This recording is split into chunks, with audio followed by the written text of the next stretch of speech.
Yeah. No worries. There'll just be some extra padding at the head of the recording and transcription, but it is ready and running, and I will pass the baton to Frank and Don to actually commence the official meeting. All right, we're good. All right. I apologize for the delay in getting started here, just a little technical hiccup, but new meeting room for us, so we're just feeling it out a little bit. So the meeting is called to order. Do we have any public comment? Don't see any hands. Louise, anything tonight? Mr. Chairman, I am just working with Richard on getting a letter of concurrence for an extension of the Verizon franchise agreement that would take us through June of 2024. Okay, consistent with the report from last month's meeting. Absolutely. Very good. Well, thank you. You're most welcome. Appreciate you joining us. Anybody? I saw another name, Dylan Lee. Is Dylan? Hi, Mr. Chairman. I'm here to learn. I'm a part of a vendor for identity security. Hope you don't mind me listening in and learning how you guys conduct your business. Okay, very good. Well, welcome. Thank you. Appreciate it. Thank you.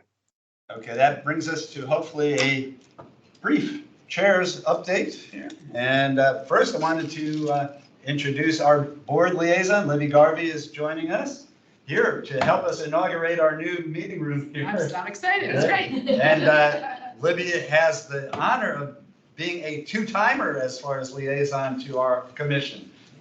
So we're happy to have you back. Happy to have you back as our board liaison.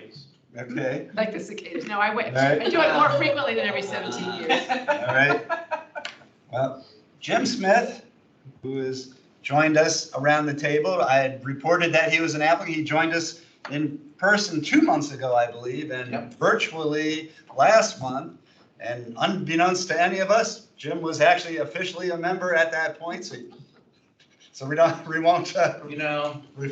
It isn't official until it's official. Official, that's right. But you're here, so why don't you give us a quick background, and then we'll go around. I think for everybody else's benefit, and it'll be for our next intro. Or maybe we'll wait until you.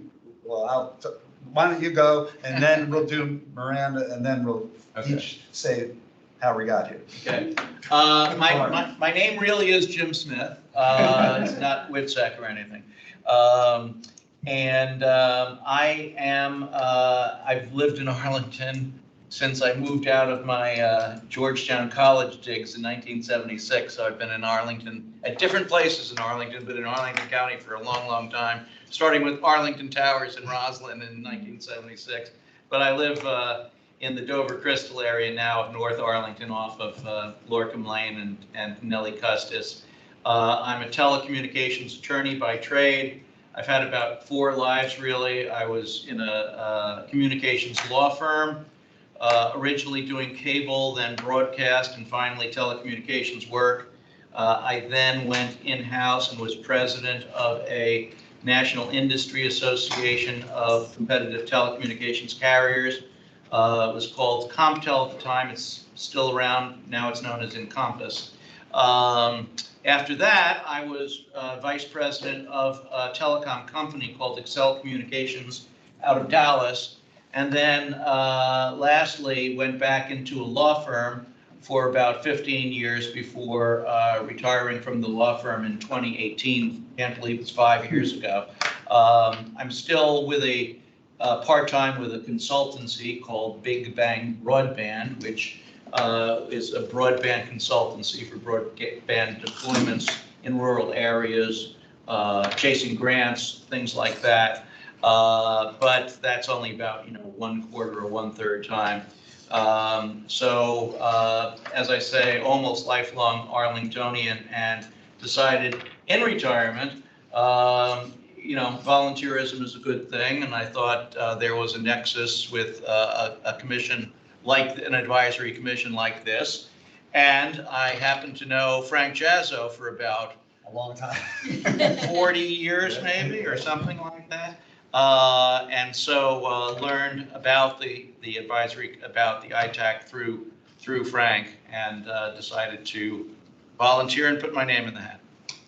So nice to be here. All right, so Jim was the newest member for a brief period. Because we now I have, feel slighted. as of yesterday, our newest member is Miranda Willis.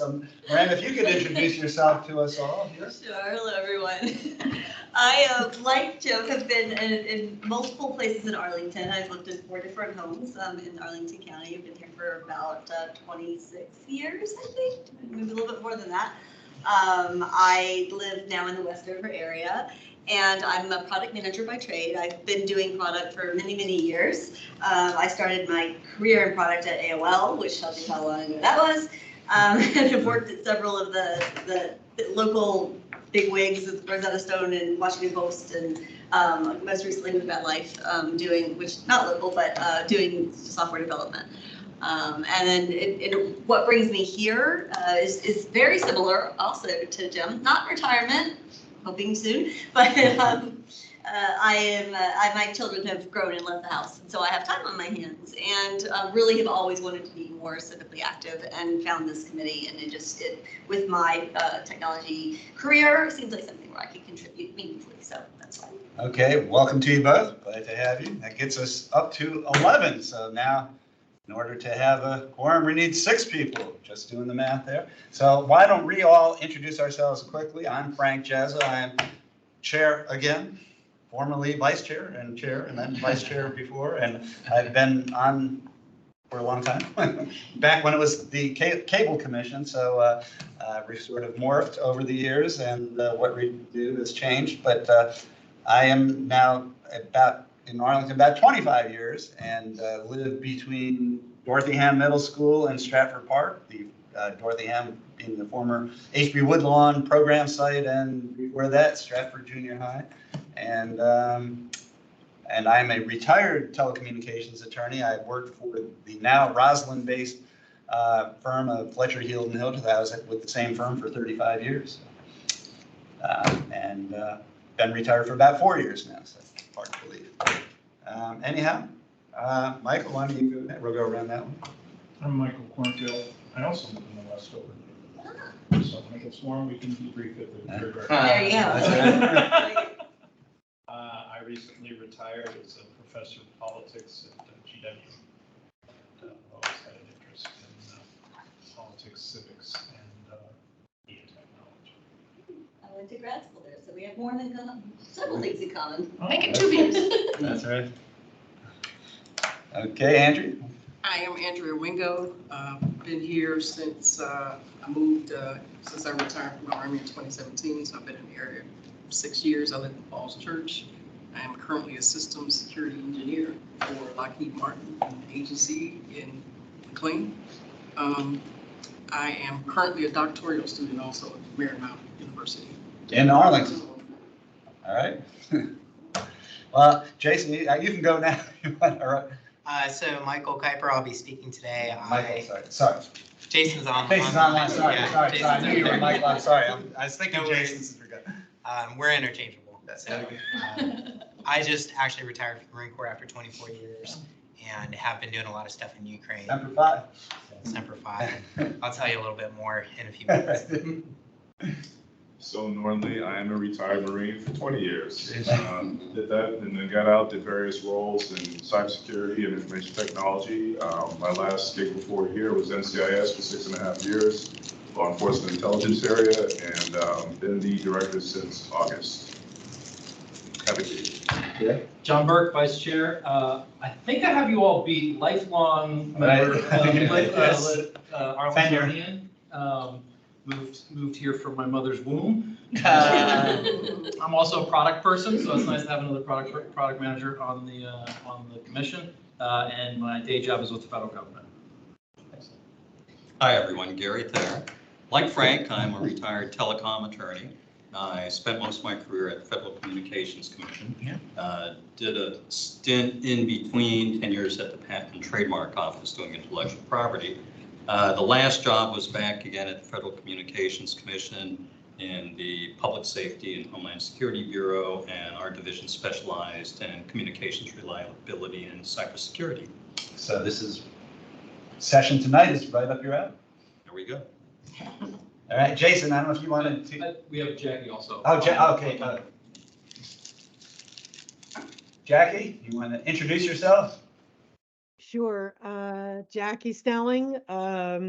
I'm lived here, I don't know, 40 plus years, I guess, at this point.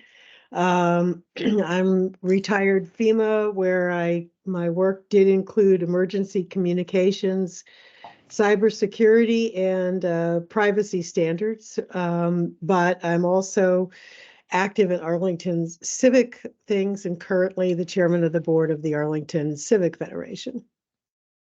All right, hey, Jackie, just for record keeping, are you medical tonight? I'm here on a requested and approved medical connection. From home, right? From home, yes, from home. You need to reflect all that in the minutes at some point there. In Arlington. In Arlington, yes. Yes, At home in from Arlington. home in Arlington for medical reasons. Okay, continues to be approved. Thank you. And Kevin Robbins has a medical excuse, but he is not attending tonight. May the minutes reflect. All right, so I think that brings, I don't know if Jason got a chance to, sorry. Why don't you introduce? All right, everybody. My name is Jason Keller. First, go Army, beat Navy, since we've got a couple Marines in the room. I am a former intel analyst in the National Guard, worked with the Special Operations community, spent time in South America and Africa, and then I was about 10 years on the Fed side. I worked everything from managing intel collection on the southwest border to how the Department of Homeland Security manages intel requirements to I was the National ESF 11 coordinator, where I was managing how the U.S. government responds to disasters around food crises, to include cyber threats.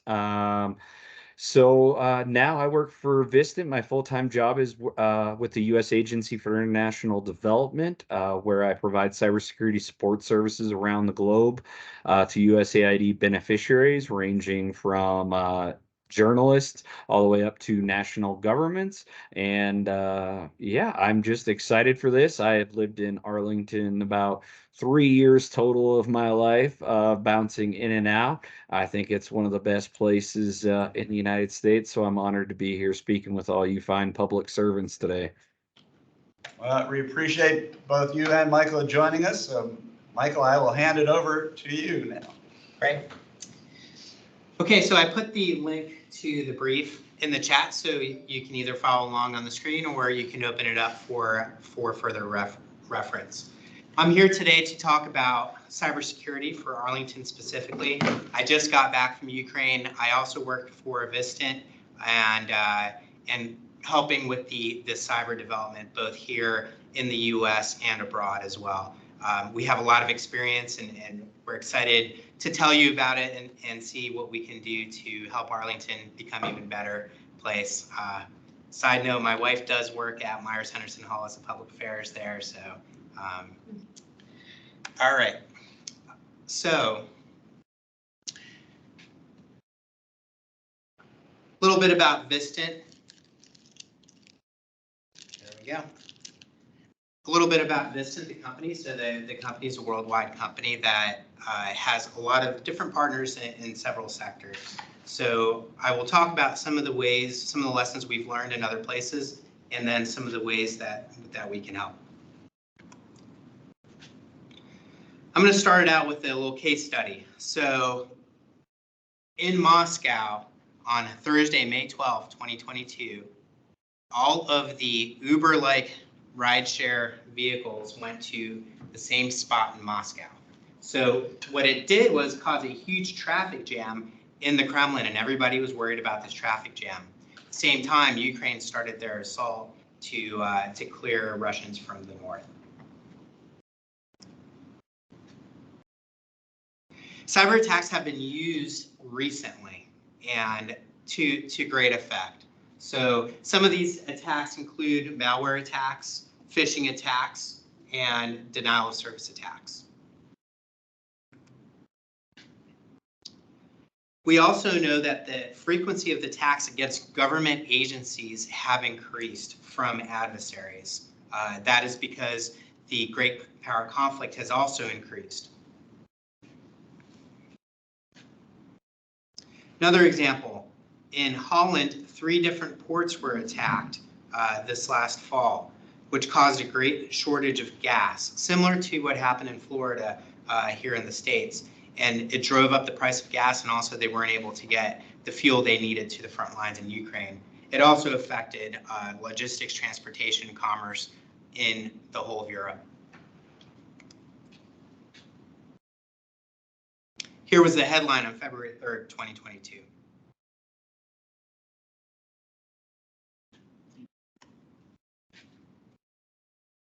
So my point is, this is real. These attacks are coming from the adversary. Arlington is a prime place to get attacked because of the work that goes on here, because of the industries that are here. We've seen some attacks recently, and I'll go into them in specific. But here you can see kind of a word cloud. You'll see on the peripheral some of the attacks that have been happening from some of the organizations that have been happening.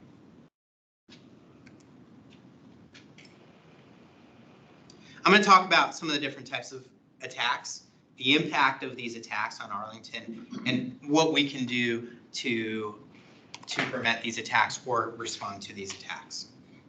So let's talk about the DC area. Here you'll see just a timeline. I picked a couple of examples throughout the years that have shown some of the attacks that have impacted really the infrastructure and the US. Okay, so we know about the OPM hack with 21 million people personal data taken and then sold on the dark web. If you remember, the DC metro system was attacked by the WannaCry.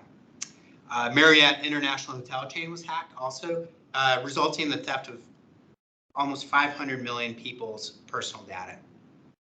Capital One breach also exposed a lot of personal data. And then in 2022, Events DC, which is the premier hosting spot of a lot of DC convention center sports events, was hacked.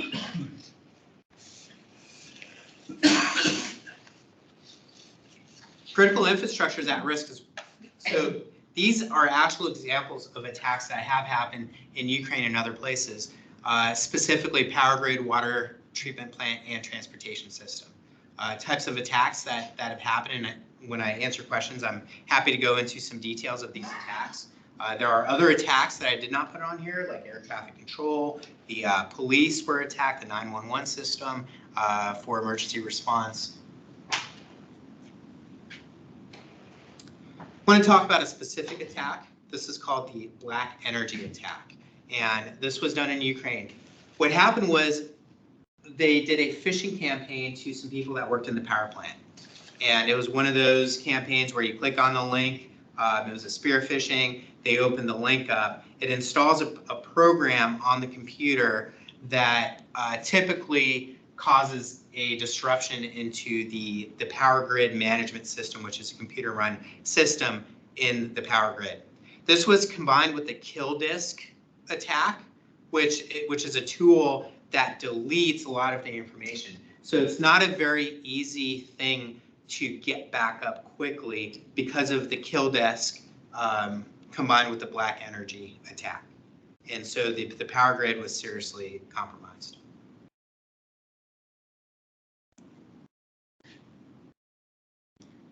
The number of successful cyber attacks on cities in really the 6 major largest cities in the U.S. in the past 5 years are here. Okay, you can see where the data comes from, the National Cybersecurity Center, and you can see these are successful attacks that have happened. These are not attacks that have been reported, and they are just going to keep going up as our adversaries try to attack us. So what are the trends that we're seeing? The trends that we're seeing are AI is really big. So AI is being used to not only enhance the attacks and be able to do more attacks, but make these attacks smarter and actually write code for some of these attacks to manipulate 0-day attacks, which are vulnerabilities that are released on the internet and that needs to be updated. So a lot of people use those 0-day vulnerabilities to create programs to do attacks before somebody updates their stuff. Cloud computing. So a lot of the things that we have are on Amazon. They're on Google. They're on all these cloud systems. So that's a popular choice of businesses, but it also subjugates our personal data for attack. And a lot of things can come from the personal data. So some people might think, hey, that's not a big deal if they know where I live. It is a big deal, not only for personal financial reasons, but also for spear phishing attacks and other attacks. And then data security. So encryption tools and access control. When we think that two-factor authentication is safe, if that is compromised and we have a expectation that this is a secure system and it's not, then some of our most secret things could be vulnerable. So what are cities doing right now to combat the attacks? I put 3 of the biggest cities here. Some of the measures they're doing is cybersecurity training for city employees. They're mandating two-factor authentication and incident response plans. Now you can read that for yourself, but what I want to highlight is those incident response plans are pretty robust. And that means that you need to practice this with a tabletop type exercise. And we're talking about at the smallest level possible. What these tabletop exercises do is it brings teams together so that they know who is who, how they can react, and what resources there are available. When attack happens, communication lines are going to be compromised. Attacks are usually coordinated with some kind of other event that's going on. So the response team will be dealing with something in addition to some kind of cybersecurity emergency. So these are really important. So The Hague did something very interesting, and you see some cities doing some pretty interesting exercises. What they did was they did Hack the Hague. So they invited hackers from all over the world into The Hague to actually hack their system. And they brought up 124 different vulnerabilities that the system had from this convention of people coming together to try to make the city stronger. Similar to DoD hackathons. Yep. Yes, very similar to DoD hackathons.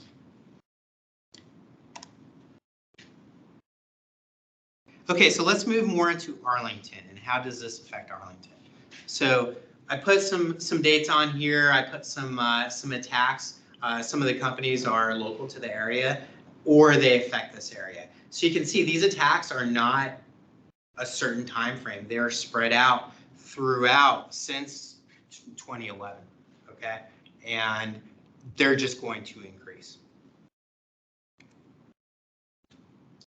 What's the cost of these attacks? Well, here I put some of the large attacks and I put what is the cost of really responding to the attacks. You can see it's a pretty significant cost. So some cities might be reluctant to put the initial costs into education, into tabletop exercises, practicing beforehand, but the costs afterward are going to be pretty large. We talked a little bit about AI. We see with ChatGPT, with a lot of the other AI engines coming out, that this is exponentially going to increase.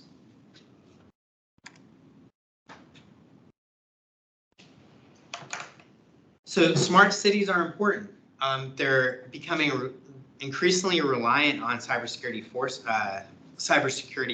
resources and cyber resources to make the cities more efficient, to make them green, to reduce carbon emissions. But along with that, there are vulnerabilities that are open. So as Arlington progresses through becoming a smart city and becoming the leader in the world of some of these technologies, we also have to be careful and we have to make sure that we keep up on the cyber side to protect our citizens and companies. So what are some of the things that we can do? One thing we could do is we can invest in our future. So there is I think we've all heard about the big gap of actual qualified cybersecurity professionals being able to react to some of these things. Arlington is a crossroad of some of the best cybersecurity companies that we have in the world. And we have a lot of resources here. So investing into the next generation to train them, and we're not talking about 5 years out, we're talking about 10, 15 years out, is super important. And we're not really harnessing some of the populations that we can harness. With cybersecurity, it's not important to go to a 4-year college and get a master's degree. It's important to get some of these certifications. And it's kind of like a trade school where you can finish high school and really concentrate in high school and then go out and get a high-paying job that is very beneficial to the community and very rewarding. We also don't see a lot of women in the industry in proportion to men. And if we invest some of our money into developing this and inviting some of these really heavy hitters and some of these people that have done an amazing job in the world to encourage some of the women in our community and some of the girls in our community to take up cybersecurity, we're going to increase the amount of people that are exposed to technology, and we can pick from the best. So we're not picking from the best men that we have, we're picking from the best total population that we have.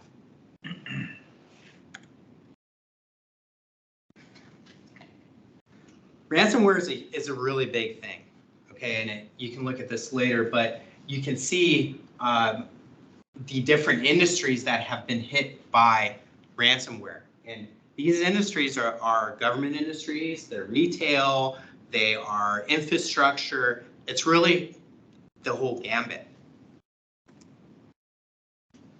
And when you look at restoring your data after these ransomware attacks, the numbers are pretty low. So 4% that paid ransomware got all of their data back in this study. You know, that's not really a lot.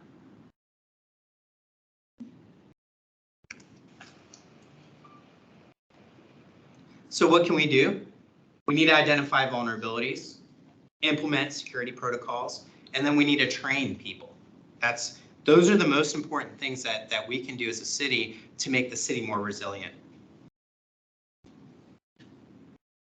Here are some of the best practices that we've seen in the US and overseas to increase the resiliencies of cities. So education, we talked about that.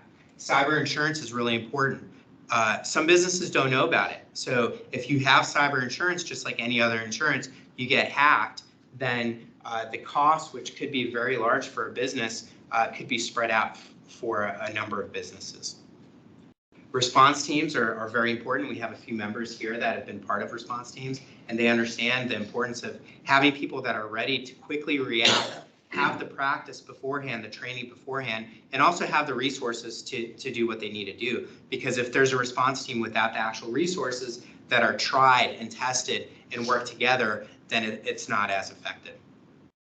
Grants. So I will get into that in a second, but there are a lot of grants available in the US that local businesses can use, that the city can use to achieve these objectives.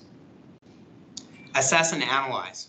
So finding the vulnerabilities, preventing cyber attacks, getting what we say left of bang before something happens is so important because you're saving a lot of money and it's a continuous thing. It's not, hey, we did this 1 year and we're good. You have to do it and you have to get experts that really know what's going on to help you do it.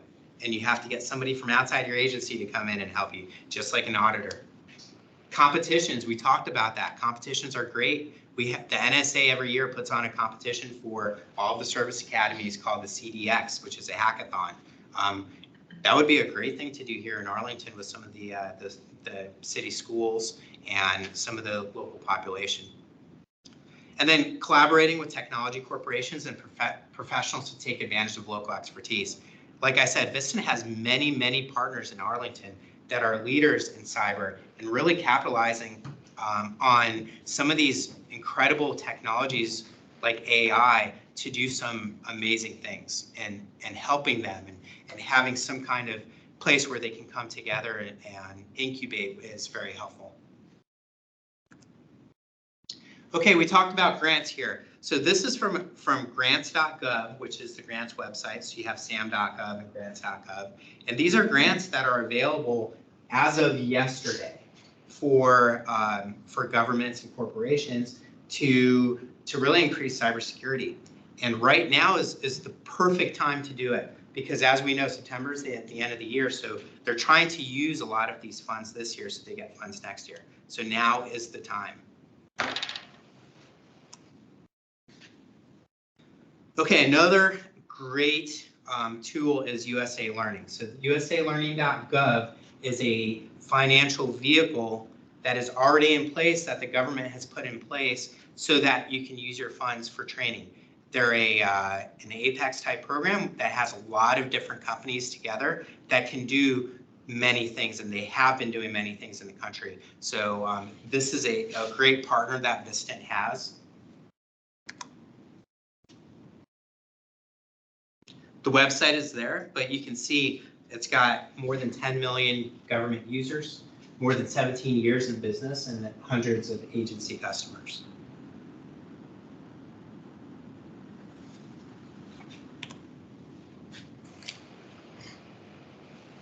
So Vistant partners with USA Learning for cybersecurity training. These are some of the things that we do. Okay, so we do cybersecurity awareness training. We do risk management framework. We do tabletop exercises. We do threat and vulnerability management. We do security incident handling. And we have learned from the many companies that we have worked with, and we have learned the lessons from overseas, and we want to take that back and contribute back to where we live. We're local to this area, and we want to contribute back to places like Arlington, which are so important.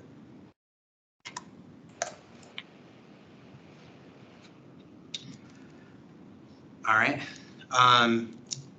So here's some resources that we have for cyber attacks. So there's a website, Cybersecurity and Infrastructure Security Agency, CISA website, and it provides information on the current threats that are out there. So it's a great website to look at. Another great website, United States Computer Emergency Readiness Team website.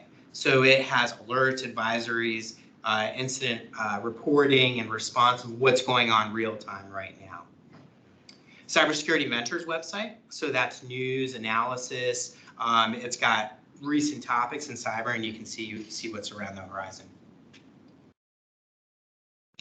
And then Recorded Future website. So that provides, again, help for proactively defending against cyber attacks.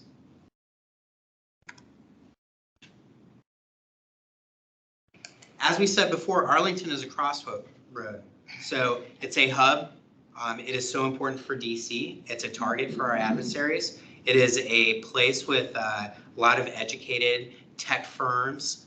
And really, Arlington has a responsibility to maintain resiliency and protect itself and still be that leader in the country.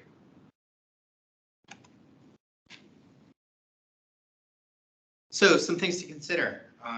Now with Vistant, what I'd like to do is really to anyone in the audience, any corporations or companies that would like for Vistant to come for free to do an assessment, to help write grants, to show you how the process works, we're available. So feel free to contact me out there in Arlington, or doesn't matter if you're a private business, if you are a government organization. We really want to help, and we think this is a team environment.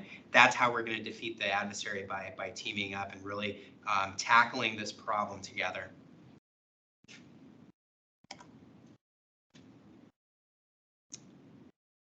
So my contact information is on that QR code, so you can put your camera up there and it will actually record it. You can take a picture of it. Yeah, but that's how you get in contact with me. My cell phone number is there. I'm also going to open it up to Jason, my partner, who right now is in South America, but see if he has anything to add real quick, and open it up for questions. You're on mute, Jason. Yep, I just want to thank everyone for their time today. As Michael touched on, the problem is growing on a regular basis. I just want to circle back to the growth in ransomware and what's going on there. If you all don't know, there's been some changes in recent years. It's not just about, hey, we're going to lock down your data and get a price for you. There's data extortion. There's organizations that have paid and still had their data leaked. And the capabilities of the actors are increasing as they've organized. These folks have international criminal networks that have layered services, if you will, from the guy at the bottom that just simply gets the access via sending you that annoying phishing email. He gets into your computer, he's passing it up to the next person that's in the system, and they're getting that privileged access, setting up, getting into your administrative accounts, and then boom, they're handing it off to another person who's deploying the ransomware, doing the negotiations with the affected parties, etc. It's really catching up to and becoming its own realm of advanced persistent threat actors, where they're having similar or same capabilities of nation states, individual people out there in the world. So, and Michael touched on that a little bit with what's coming along with AI. I actually work with the National AI and Cybersecurity ISAL as well, and we see it all the time. So I look forward to your questions, and I hope that we can be a partner in any way moving forward. Thanks, Jason. So I'd like to open it up for questions from this room or from online. And before we do that, I just want to remind everybody that the reason why we invited these wonderful professionals here is that it's in a public forum, so we're not asking any questions about actual Arlington County government posture. Obviously, Norrin, if you want to chime in, you're more than welcome to, but that's all. We have to keep that in mind. So I could do that offline kind of thing. This is more kind of general questions. So, or about Ukraine, happy to answer. I'm actually curious, you've talked a lot about the AI threat, and could you give us a little bit more detail on what those threats are and how they might manifest? Yeah, absolutely. So, so the AI systems that are out there right now, including the PowerPoint that I made, was made on an AI platform, by the way. So if you look it up, it's pretty neat. It's called beautiful.ai. AI can write code. It can replicate things. You can make different AI systems talk to each other, and you can also use them to plug in to scripts that you write with Python. So what adversaries are doing is they're using the computing power of these AI systems, and they are doing a denial of service attack. They are figuring out what are the vulnerabilities, what kinds of attacks can you do. Think of it this way: AI has the whole internet as its resource. So with some of the reasoning pattern skills that it is actually able to pretty effectively figure out what are some vulnerabilities and how do we take advantage of them. And it never sleeps. Just Yeah. Going like chaos GPT. Absolutely. And there's some really interesting ways people have been using AI. There's a company in Arlington, for example, that is using AI that has a lie detector, and they're able to pretty accurately see if somebody's lying or not. There's another one that uses AI to get news agencies like Russian media agencies, and what they do is they'll chart different words and they'll chart different things and say, okay, the rhetoric is going up about this or that.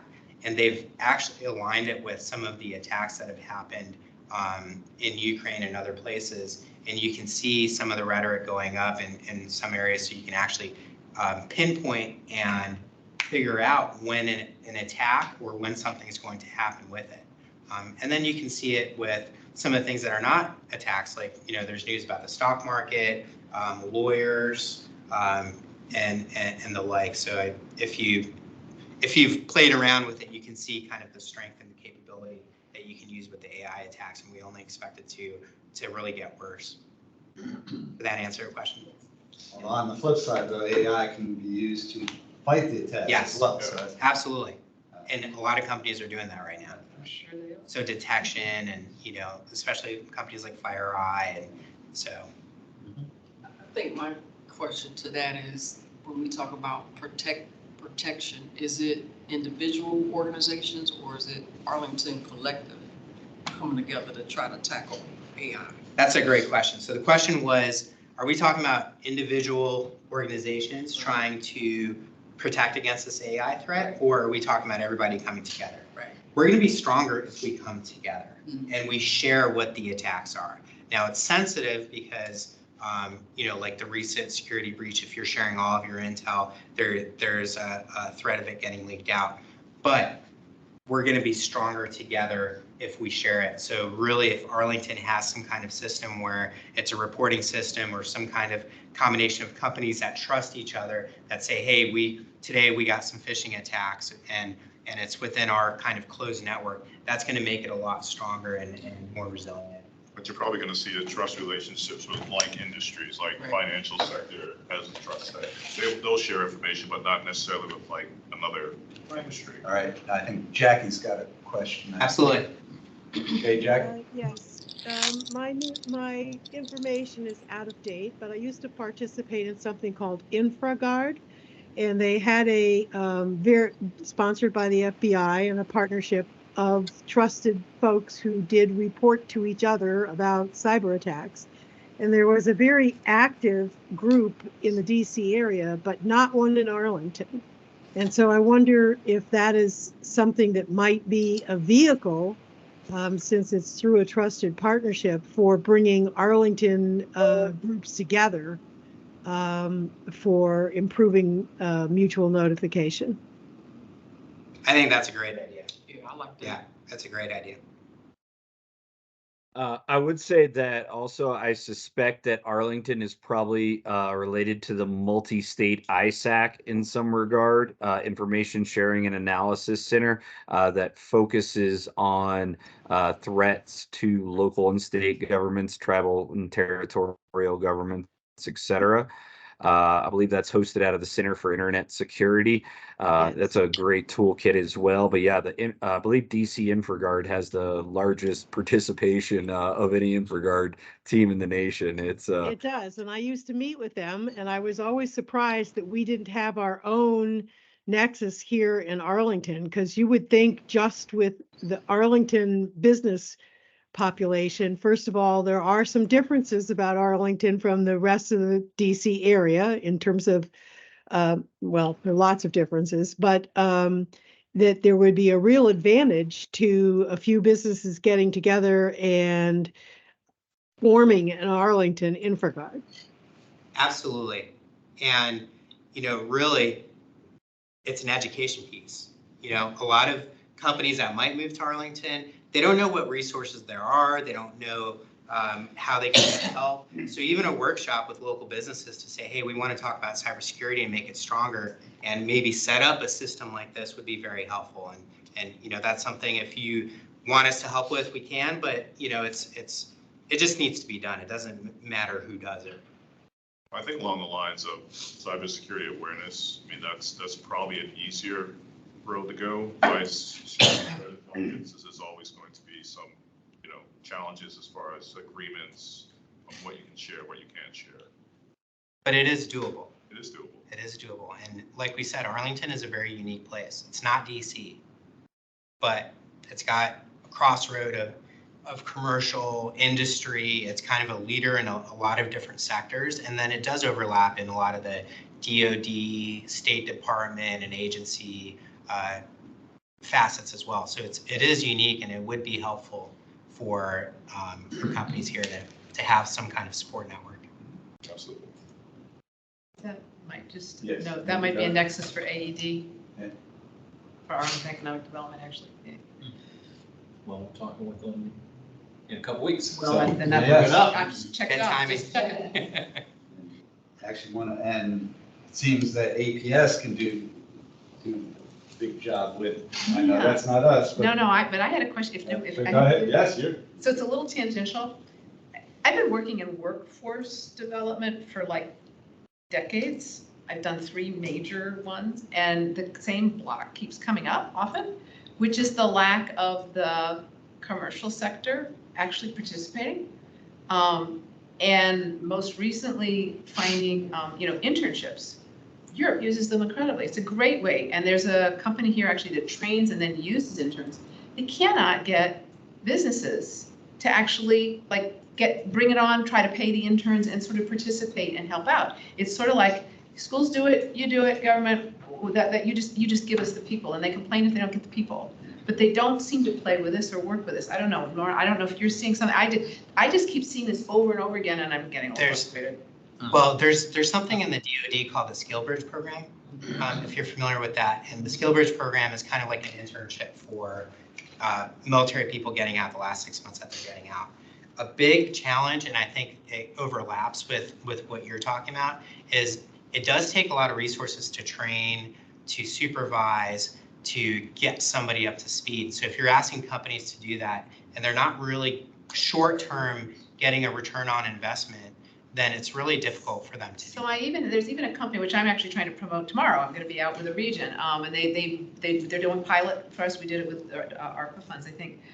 And they actually, the company itself is professional. They get a contract with the company, and then they train the interns and supervise. They do everything. The interns actually do the work, but the contract gets paid by the company, and they perform. But they're having trouble even getting. And I think the students are performing pretty well.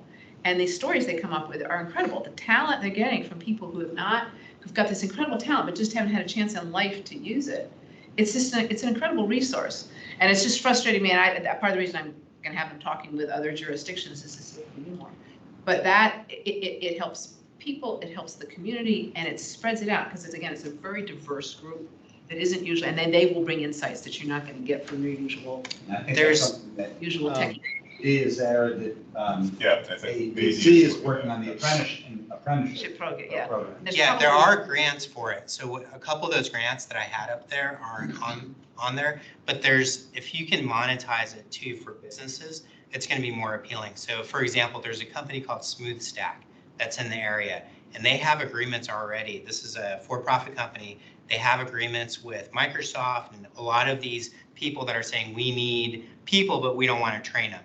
So what they do is they go through their training, it's an incubator, and then they pay the interns basically as they go through the training. And then when they start work for the first year, that company, SmoothStack, gets a percentage of their paycheck.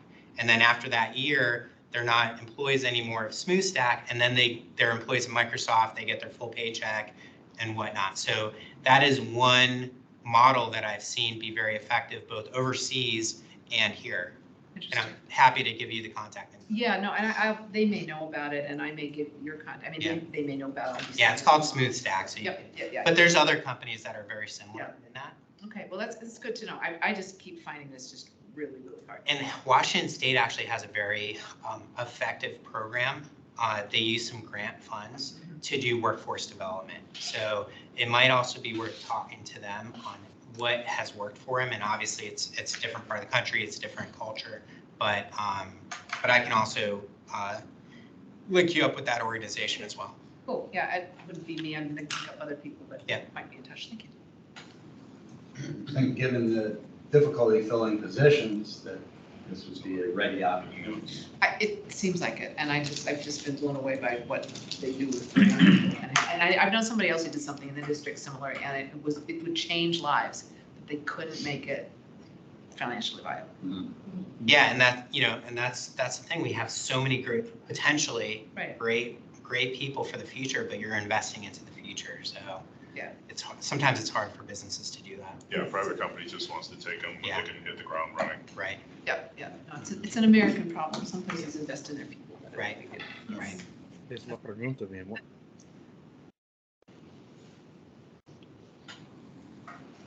So Jason, we missed that. Did you want to add? Sorry, I was actually speaking to my future spouse. I'm getting married on Saturday and had my mic up. But so I actually used to work for the U.S. Department of Labor. I was the California State Director of the Veterans Employment and Training Services Agency. So I've got some experience on the workforce side and the workforce grant side. It's definitely a challenge. In our last presidential administration, we had apprenticeships as a priority, separating all politics and every other thing aside. apprenticeships were a priority for 4 years in the United States, and we did miserably. I can think of a couple programs that I know that have already collapsed. They've already ran out of funds. They didn't get off the ground. So there's a lot of challenges there, and it really takes a localized effort, identifying and going out and finding the people that need work, need to be trained, and then aligning that population up with the federal grant system, et cetera, and doing that, setting up partnerships of small and medium-sized businesses that can't compete with the big dogs of Amazon and others that can pay $50,000 to $100,000 a year more, creating a shared space and doing those things. While there's some great blueprints out there, it absolutely takes somebody going out and doing those things day in and day out at a local level, and bringing the ecosystem together, if you will, to make those things happen. And we're seeing some similar issues, in my opinion, in how some cities are challenged on creating new small and medium-sized businesses as well, for much of the same reasons. So just something I wanted to highlight there. Yes, ma'am, I think you're absolutely correct in some of those challenges. I absolutely think it can be overcome, and there is some good case studies out there. But yeah, it takes a plan, it takes the engagement, and it definitely needs the resources to be applied to the problem set. I'd be interested in talking to you more about that, because my Yeah, it is experience interesting. has been like that people would want to hire interns but not really know how to go about doing it. Not really having access to them and having it, or not realizing that that could be a budgeted line item, that they just like, there's no awareness. So maybe this is something this committee wants to take on just a little bit. And I see, as I say, I've done 3 workforce, 1 for the state, 1 for the region, and 1 for, I forget what the other group was. And it's just been incredible, and the culture is not there. So in Germany or other places, that's just what you do. It's all set up. And here it's just gap after gap after gap, because we just don't do it. So I think, yeah, they're just, and we need to probably build a culture. Maybe that's something we could do regionally, actually, because this would be the region to do it. And we've got Virginia Tech, going there. Anyway, this has been great, because I will bring this, as I say, I'm going to be at an issue with the Northern Virginia Regional Commission, which is my colleagues in the region coming together, and we're looking at this particular. The Career Center, again. Well, the Career Center's been doing it for a long time, so it yes. seems like they may be a good place to. Yeah, but it's just, I think it's when you reach out to try to get the students placed into the businesses, it's just not there. Yeah. And then I said, yeah, so then the businesses say, we can't find anybody. It just feels like we can't find anybody, I don't know. You need to have the business commit beforehand to say, I will take 10 people. Right. That's how smooth And staff. because I think we can find and provide those people, I think, yes, we can, yeah. But they don't want to, but that, anyway, that's, And what we're also finding is there's a lot of remote opportunities now too, in some of these other countries to get people that can stay here, but work internationally. So we've seen that on the international level as well. Interesting. Good, well, I may do just connecting people up, because I'm not. Great. I'm just a catalyst, I can't make anything really happen. I'm trying to just connect people. Sure. So, And before the meeting started, we were discussing our recommendation that the board undertake a tabletop exercise. Is that something you can help facilitate? Absolutely. Let me put you together with. So. well, Aaron Miller might have some. Right. You're have something in the works, right? Okay. Just did a tabletop For the exercise staff, or is this for the board? For the board. Board, good. Yeah, so we already did one for the ELT. We're gonna be doing one for the individual departments, so it's more focused, and there's also one plan. We want to get something going for the board as well. Okay, great. That's something we've advocated in the past. So That's great. And if you wanted like a third-party evaluator or any help in it, we're happy to help. Appreciate We're that. passionate about it. Appreciate it.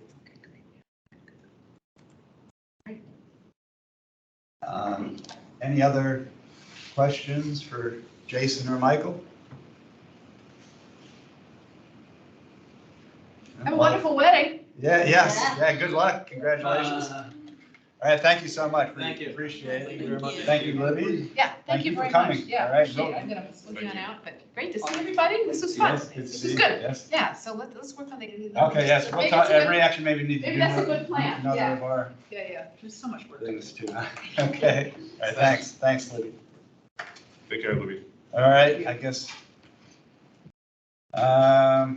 Okay, yours will be real fast. Your update on the AED collaboration. Yeah, I think, we're scheduled to meet with the AED and the Economic Development Commission Vice Chair and Chair on Friday. By we, I mean Laura and myself, to go over kind of what we're planning to talk about. But now I've got like 3 more things to add to the slide deck. Right.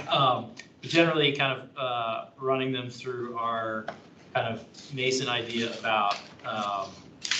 about streamlining pilot approvals or proof of concept approvals or various different other approvals and getting the policy in place so that AED can then advertise a front door for any company around the country who wants to come and bring a technology either at early stage or at later stage to address one of our priorities as a community. There's other areas of collaboration that we've kind of identified in terms of they're working on an update to the tax incentive that Arlington County has for technology companies. So we want to be able to potentially opine on that and help them formulate that effectively. And then I think we've got the issues that we just identified tonight, which is how do we get the business community involved in cyber resilience for the community at large? What do they need? What's their perspectives?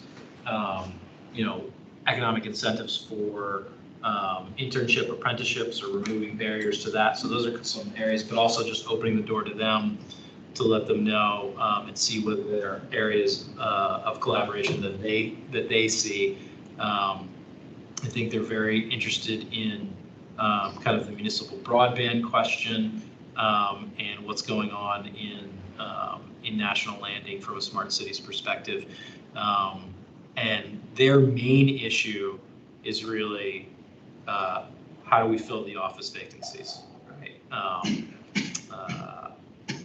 think I don't know if I mentioned it last time, but Frank and I had an opportunity to sit through the AED presentation for the budget work session because it was right after ours. And we're in a good spot because everybody in the country is going through it post-pandemic. Most urban areas have very high office vacancy rates and they're not really sure how to do it. And they were making the case that the new director was making the case that the people who act early and boldly will be kind of the winners. And so what might we be able to collaborate with them on how to address office vacancies? I don't personally have a whole lot of ideas on that. I don't think we have a whole lot of magic bullets, but anything that anyone has and wants to send along, we appreciate it. Again, encouraging the entrepreneurship may be one part of the strategy, and reducing barriers.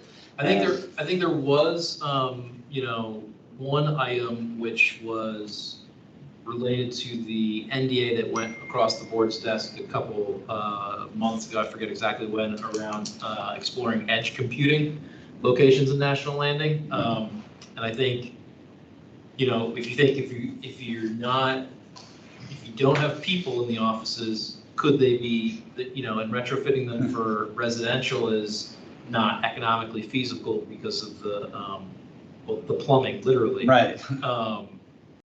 Then And could the they layouts aren't conducive.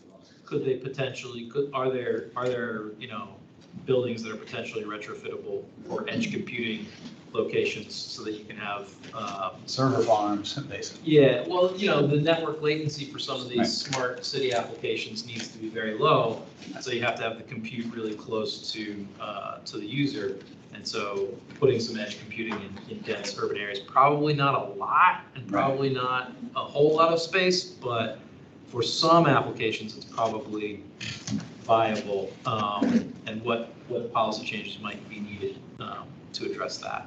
Yeah, because big data centers have been controversial in Loudon, in that area, just because they are, I mean, it's become a huge, economic development thing for Loudon, but if you're a neighbor to the data center, they're loud and I guess, take a lot of heat. I don't know. Yeah. Thanks so much. Yeah. Appreciate it. Thank you. Thank you. Thanks. Something like 5,000 megawatts for storage. It's the fifth largest, the largest in the world, 5 times larger than number 2, which is Right. Singapore. Oh, is that right? Yeah. Yeah, so nothing like that. Right. but- No, yeah, but a little edge here and there. Could you take a commercial, could you That's take the right. floor of a commercial building That's off the table and not have to try and lease it if you're backing up with the data set? I don't know. So in line with that, I do have some of my folks researching the feasibility of implementing edge data centers also as another means to generate revenue. He's actually going to be working with AED as well on some of those findings. Yeah, We are exploring that. that's fantastic. I think one of the issues that was raised by AED, of course, is the BPOL tax, right? Is the personal property tax for businesses, that if you're dropping a lot of really high performing hardware in there, the value on that's pretty high and the tax rate on that is really high, and that might drive the bottom line calculation to be not feasible. So do we need to look at the tax incentives Right. that's currently just for technology companies expanding office space and expand the incentive to cover the personal property of those businesses? And then that got me thinking, why just technology? What about like advanced life biosciences and labs? Like, could you put labs, which is totally outside of our bailiwick, but like, there are lots of really expensive pieces of equipment for some of these advanced knowledge-based industries. Are we unintentionally preventing those industries from taking hold here by, for that, but not? And I think that's something that Montgomery County has been really, I think, pushing. So, things to look at, no conclusions yet, just. All right, very good. I might have one in our legislative report here.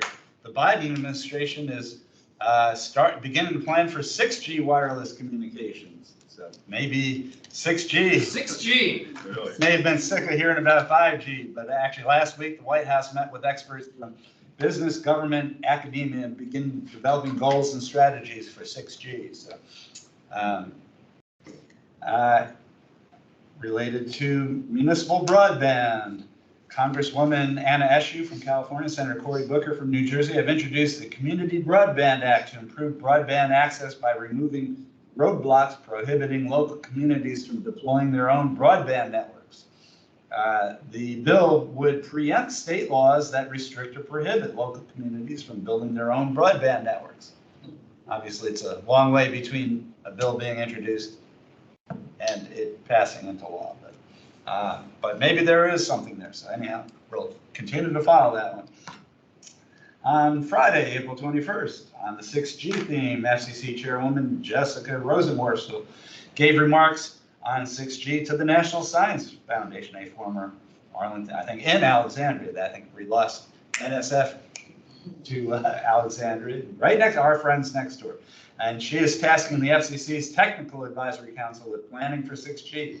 And the FCC has identified the 7 to 16 gigahertz band as prime mid-band spectrum for 6G, which is anticipated to include the convergence of satellite and terrestrial communications for 6G. The FCC has released additional information on helping households connect to broadband using the Affordable Connectivity Program, ACP, which includes the $30 a month discount. And it can be found at the FCC's website at www.fcc.gov/ACP. The Metropolitan Washington Council of Governments, COG, and One Media 3.0, which is a subsidiary of Sinclair Broadcast Group, owner of our friends at WJLA in Roslyn, Channel 7 TV. They've introduced the nation's first pilot project to use the Next Gen TV standard, also known as ATSC 3.0, to disseminate advanced emergency information. And the pilot program will provide free over-the-air redundancy to emergency messaging currently being sent by local governments by text, email, and social media. And the advantage of the ATSC 3.0 or Next Gen TV standard is it can provide enhanced rich text video along with the emergency alerts. So it's really has great promise, and the advantage is it's an free over-the-air digital IP-based standard, which can really help greatly enhance emergency alerts. And looking at the future, lasers are being used to meet the fixed wireless access market's need for high-speed last-mile connections. The Centauri 25G has upgraded bandwidth to 25 gigabits per second using laser beams, eliminating the need for fiber optic cable or RF-based connections for the last mile. That's my report. Yeah, if people are freaking out about 5G, just wait till you start putting lasers. Am I gonna go blind? Delete that last comment.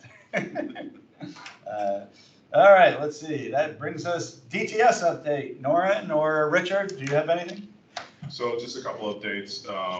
I don't know if any of you caught the CIP briefing. We did the CIP briefing just a couple weeks ago. And so just some of the highlights where, as far as in scope of digital equity, there's a variety of communication lines where we've upgraded them from 1 gigabyte to 10 gigabyte lines now.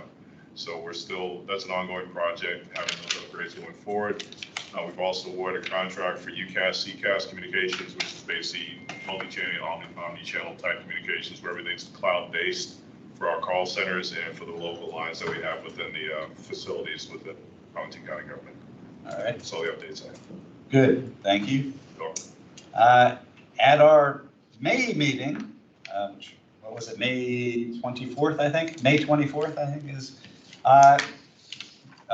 Melissa McMahon, who is with the Department of Environmental Services. She is, I think, in charge of the parking pilot program. I have to get performance parking pilot, the PPP. Yeah. See, PPP had something else during the pandemic, but this is.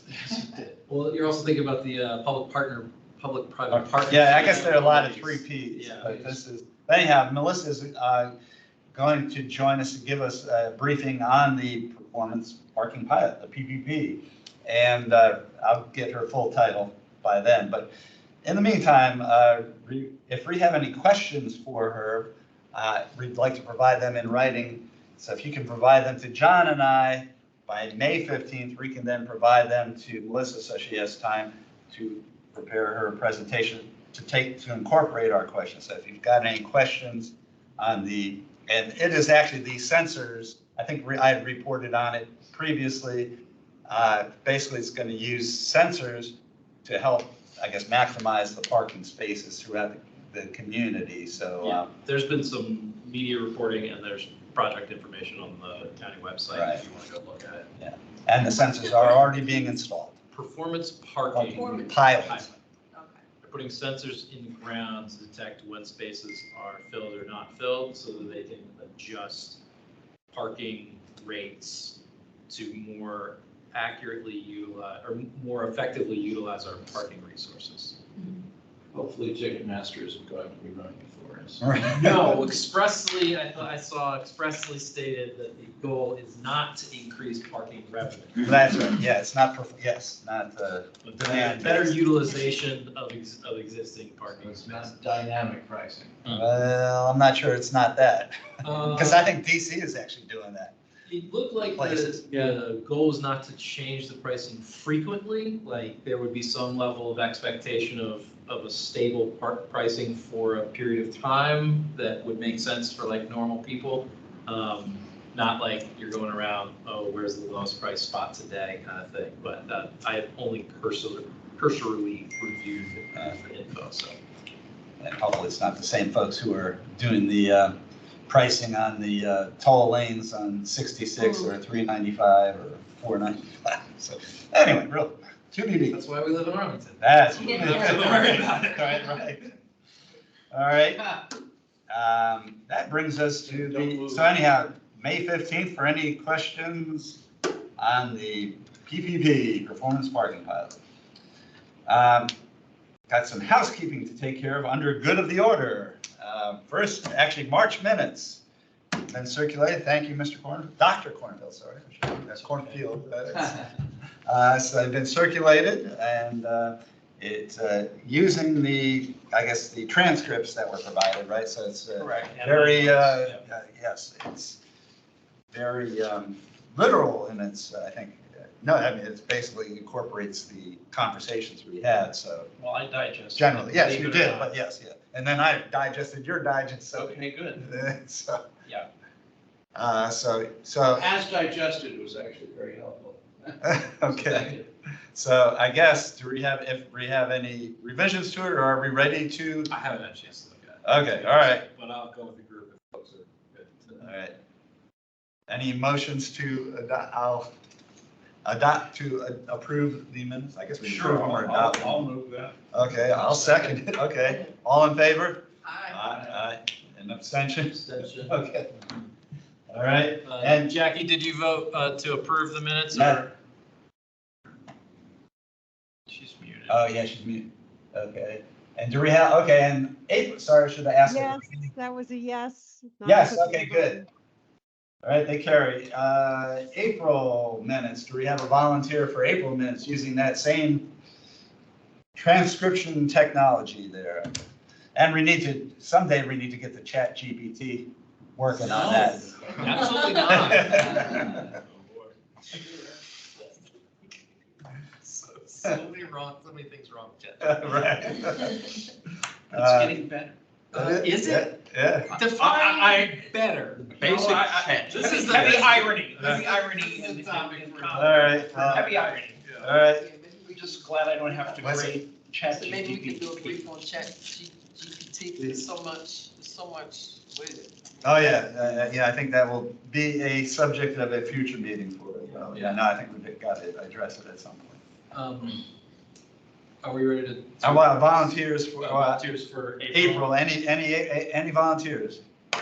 What does it involve? You have to produce the minutes for the meeting, and there's a transcript of the recording. Right, so basically kind of summarizing from the transcript. I'll take that. Great. All right, well, thank you for Grand. the new, okay. And real help to the extent, real circulate around. You'll need help identifying the speakers because they don't. That's a little hard, right, to follow, I know that. The transcript doesn't identify speakers. It's all attributed So to we'll also have it. Did you try looking for the video or just work? You're prolific. Because we will also have a video of I a record didn't of see the this. video. That would help. I think it was posted, I think I think we are getting it, right, Richard, we're getting the video posted more quickly now? I think. Yes, we are.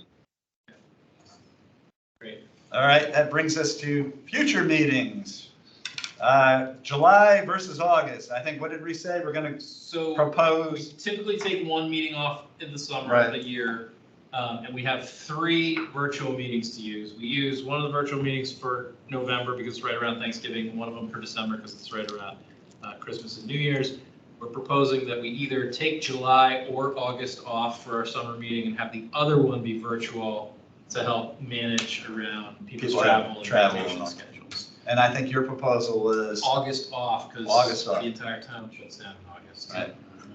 so we would do the July 26th meeting as a virtual meeting. Virtual meeting.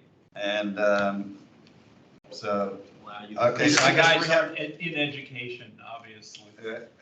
Correct. Schools start now, last week of August. Right, oh yeah, they moved up. I'm out of it. That's right, the King's Dominion rule is no longer in effect. All the more reason not to have a meeting that week. Right, yes, let's be crazed, and, okay, so do we have a motion? Move that we make the July meeting all virtual and we take off on the month of August. Vacation in August. Second. All in favor? Aye. Any abstentions? Jackie, you in? Yes? That was an aye. Aye, okay, we got you. All right, it carries. All right, and I guess while we're speaking of future and virtual meetings, Our November meeting would be the 22nd, which is the Wednesday before Thanksgiving. I think that's usually a non-starter. I think rather than moving it up a week, we go to November 29th and do that as the virtual meeting. That would be my proposal for November. And it's possible I may be traveling regardless of when we do it. I've got an Australia trip in the offing. Richard, I'll have to consult with you. So you, Yes. So I'm proposing November 29th. which is the week after Thanksgiving. Yes. I think that makes sense to me.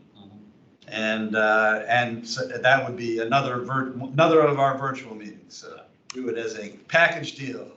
Or actually, or while we're doing it, maybe I'll combining into in December, rather than doing a virtual meeting December 27th, which is 2 days after Christmas, I would go with the 20th, which is, I believe, the third Wednesday. That's correct. And Also I just virtual. think, huh? Also virtual. Also virtual.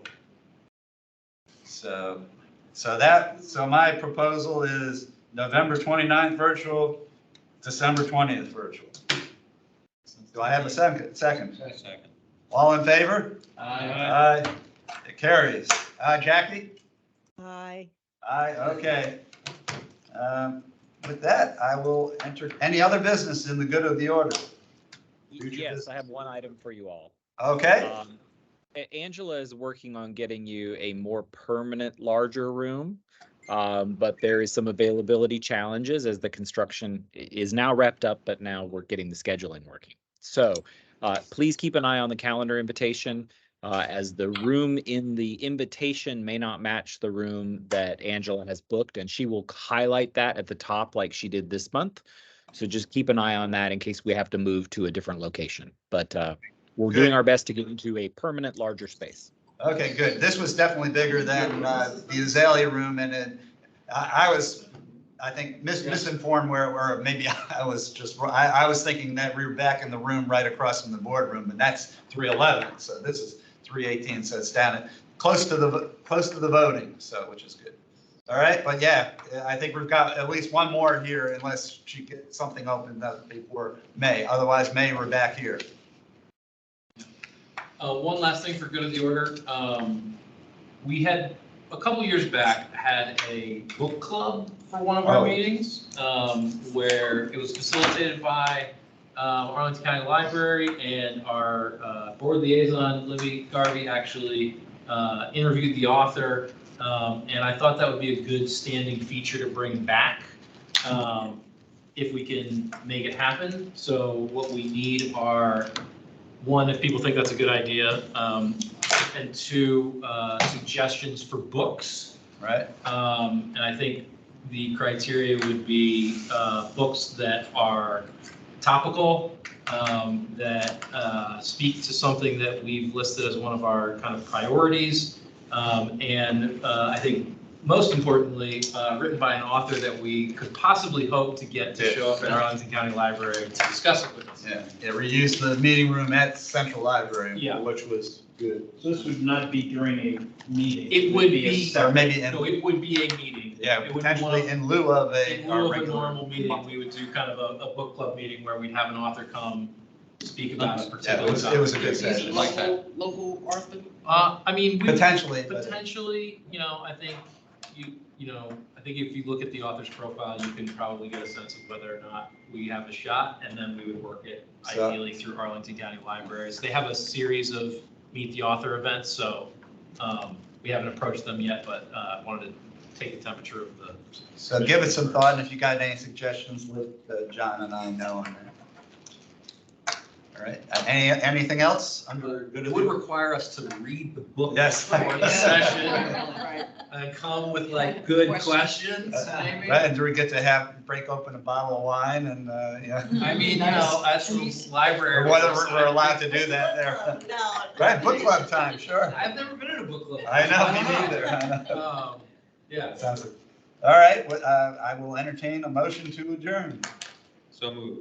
Second. All in favor? Aye. Bye. All right, thank you, everybody. Appreciate it. Thank And you. who do we turn our comments into, PPP? PPP, yeah, John, hit John and I. Well,